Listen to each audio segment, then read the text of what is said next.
पर मतलब वो भी सब चीजें ये पाता है।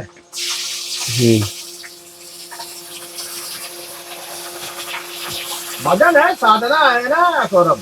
जी साधना है, कोई फलाहारी है, कोई आहारी है, कोई व्रत रखता है, कोई मौन रहता है, तमाम तरह का सब महात्मा करते रहते हैं। कोई हवा पा करके भजन करता है, कोई खा पा करके रोटी पा के भजन करता है। इससे नाना प्रकार से अपने अपने ढंग से जी। सब करते रहते हैं। जिसको जैसा अनुकूल लगता है वो उसी पर चल देता है।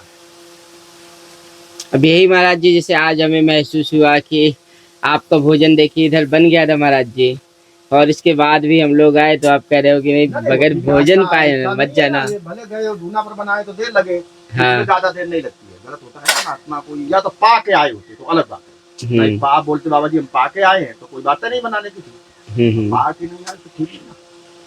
महाराज जी आपका तो भोजन ठंडा हो गया। भले वो ठंडा हो जाए तो साग रोटी है ना, वो तो खिचड़ी गरम गरम पाया जाता है। खिचड़ी का विधान है भाई गरम ही गरम। वो तो रोटी साग है तो वो तो ठंडा रहेगा ही। जी जी। पकौड़ी जैसे होती है गरम गरम पाई जाती है, जी। उसमें ठंडा हुई तो कोई मतलब ही नहीं। ठंडा तो पहले होता है। अब यही बात महाराज जी जैसे अक्सर सुना कि मतलब अगर कोई स्थान या अगर मान लीजिए हम ही जंगल में आने लगे और आप संतों के दर्शन करने लगे, तो ये हमारे किसी पूर्व जन्म की वजह से ही ये हो पाया, कोई रिश्ता रहता है? जानकारी नहीं ना सौरभ कि हम हाँ। यहाँ बाबा के पास में आते हैं, पहले तो कुछ नहीं था, फिर क्यों आना हुआ, वो पूर्व जन्म का है। हाँ। जैसे देखो आपको संकेत में बोल रहे, समझ जाना। ये ध्रुव को तो सब कोई जानता है ना, ध्रुव जी। ध्रुव जो हो गया है उसको सब कोई जानता। ध्रुव नहीं एक हो गया, ध्रुव ध्रुव चुने जो तारा ऊपर उठता है। जी जी। तो ये ध्रुव जो है राम इच्छा से उस जन्म में, ध्रुव राम इच्छा से जो है ना माता के कहने चला गया था ना जंगल में। जी। तो माता के कहने से जंगल में गया तो गुरु की जन्म जन्मों की तपस्या हो रही थी, तो ये जंगल में जाता था, भगवान की प्राप्ति नहीं होती थी। जी। तो योग होता है, योग के द्वारा कुछ महात्मा शरीर छोड़ देते हैं। कुछ महात्मा ऐसे हैं जी। योग के द्वारा शरीर को छोड़ देते हैं। योग का विधान है, जैसे पार्वती ने योग के द्वारा शरीर छोड़ा था, जी। उसी तरह से धरती पर कुछ महात्मा ऐसे हैं कि योग के द्वारा शरीर छोड़ देते हैं। तो ये माता इसके पास नहीं बैठने दिया। चौथेली माँ थी गोद में राजा के, तो इसको लगा बुरा। जी। पिता तो एक ही है, माँ दो है, और हमको उसको बैठने देता है, हमको नहीं बैठने दिया। तो ये अपने माँ के पास में आया। माँ ने इसको समझाया कि वो उसका स्वभाव ऐसा है, तो तुम बुरा मत मानना कि बैठने दिया या नहीं बैठने दिया। वो लड़का की हट जानती खतरनाक होती, इसको लगा बुरा। तो ये माँ ने समझाया था बहुत, पर माना नहीं। और जंगल में हट लिया, हमको वही जाऊंगा, परमात्मा की गोदी में बैठूंगा। ऐसा इसने गुरु ने हट कर लिया।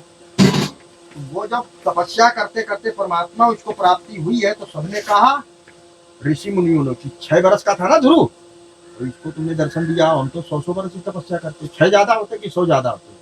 परमात्मा से ऋषि मुनियों ने कहा तुमने इसको वरदान भी दिया और सब कुछ दिया, हमें करे समय से सब लोग तपस्या करते हैं, तो उसको तुमने वरदान क्या तो दिया ही नहीं, दसरे नहीं दिया।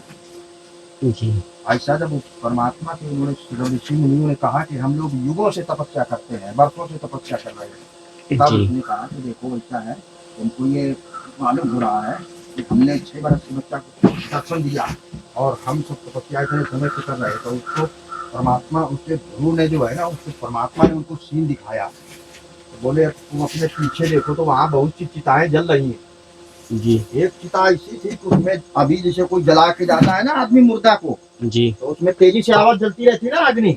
जी जी। तो वो चिता, बहुत सी चिताएं जल रही हैं। और एक चिता जैसे अभी कोई फूंक करके आदमी को मसान में गया है, आग छिड़क रही, जल रही है। जी। ये जो बोले अभी भी चिता जल रही है ना, ये जितनी भी चिता देख रहे हो, ये सब इसी के उस जन्म की, कई जन्मों की हैं। तो ये प्राप्ति के लिए जाता था जंगलों में। तो भगवान ने कहा हमारी प्राप्ति कोई अच्छी खेल है, प्राप्ति हो जाए। तो उस जो चिता जो अभी जल रही, उस जन्म में शेष 6 बरस रह गए थे। और 6 बरस रह गए थे, अगर 6 बरस तक ये तपस्या करता रहता था, उस जन्म में जन्म देते हैं, इसको दर्शन देते, तो इसको मन में गिलानी हुई। तो हर जन्म में योग के द्वारा शरीर छोड़ देता था जंगल में ही। जी। योग का विधान आता है, पार्वती ने छोड़ा। ये सर्वंगा मुनि है ना, सुने होंगे यहाँ, इन्होंने भी योग के द्वारा शरीर छोड़ा था। योग मतलब अग्नि होती है, वो शरीर अपने आप भस्म हो जाएगा तत्काल। जी। पार्वती ने, जो भगवान शिव की पत्नी, उन्होंने योग के द्वारा ही शरीर छोड़ा था। अपने आप योग के द्वारा अग्नि लग जाती है अपने आप, माचिस का अंगार का जरूरत नहीं पड़ता है। उसमें कल्पना की फूक जाएगा शरीर 1 मिनट में। जैसे किसी को भस्म करता है, कह दे भस्म हो जाओ, भस्म तो भस्म करता था, शिव ने भस्म किया काम दे दो। इसी तरह योग नाम की एक अग्नि, जी वो राम इच्छा से जो है ना, इनका जो है ना पार्वती का जो है ना वो जली थी, तो वैसे बोले ये जो अभी अग्नि जल रही है ये उस जन्म की इसी की है, दोनों की। तो जी। ये तो मन में ग्लानि हुई कि अभी तक भगवान ने दर्शन नहीं दिया, इतने छोटे बच्चे तपस्या कर रहे हैं, तो ये मैंने योग के द्वारा सभी छोड़ दिया था। और जितनी ये चिताएं जल रही हैं, जिनमें कुछ धुआं निकल रहा है, कुछ अग्नि जल रही है, वो सब इसी के जन्म की है, हर जो है वो।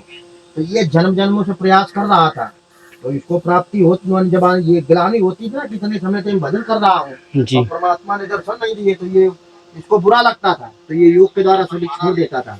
जब वो सब भगवान ने बताया आकाशवाणी की और सब ये सीन को दिखाया, तब इनको विश्वास हुआ कि इसी की चिताएं। फिर वो जैसे आए थे वैसे सब जो है ना जंगलों में तपस्या करने के लिए ऋषि मुनि चले गए। जी कहने का मतलब जन्म जन्मों का वो मालूम नहीं होता है ना, प्राणी का इस जन्म का नहीं मालूम है, तो उस जन्म का कैसे मालूम होगा? हाँ, वो कुछ जी, लोगों को मालूम होता है कि हम्म। हम उस जन्म में कौन थे, क्या थे। ये गिने चुने लोगों को धरती पर जो घर में मतलब ठीक से रहते हैं, भगवान का जो है भक्ति भाव करते हैं, उसको ये ज्ञान हो जाता है। तो चाहे दुखी घर का हो चाहे सुखी, उससे कोई मतलब नहीं होता है, उसको ज्ञान हो जाएगा। कहने का मतलब हमें तो अगले पल का भी अभी आगे नहीं पता कि अगले पल हम अभी क्या ये होने अपने वाले हैं। शाम तक क्या होने वाला वो कहाँ मालूम है कि शाम हाँ। तक कैसा वातावरण होगा, क्या होगा, किस तरह का होगा।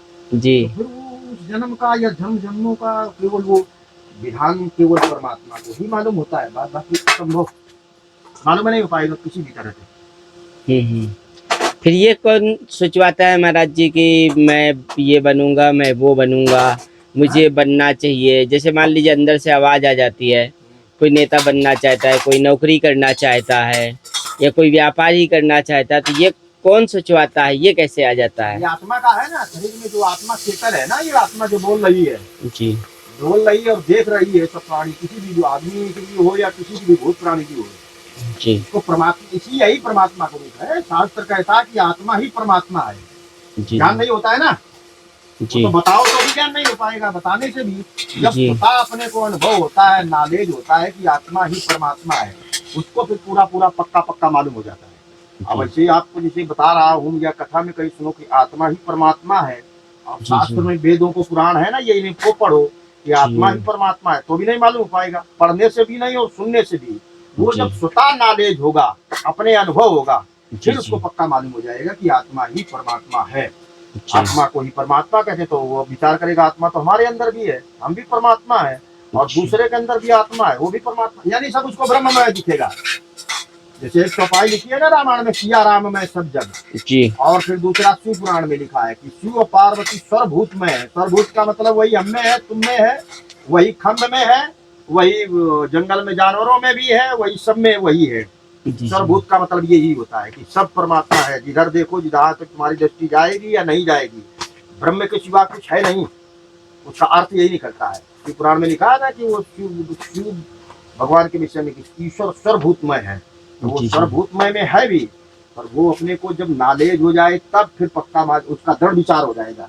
अब ऐसे कथा में कहीं सुनेगा या मतलब किसी ने महात्मा ने तो वो मान लिया तब तो ठीक है, विश्वास कर लिया, जी जी पर नॉलेज होना कठिन होता है। नॉलेज देर में होता है। नॉलेज मतलब इतना जब कष्ट मुसीबत को उठा लेगा, फिर उसको नॉलेज हो जाएगा कि नहीं परमात्मा सर्वभूत में है।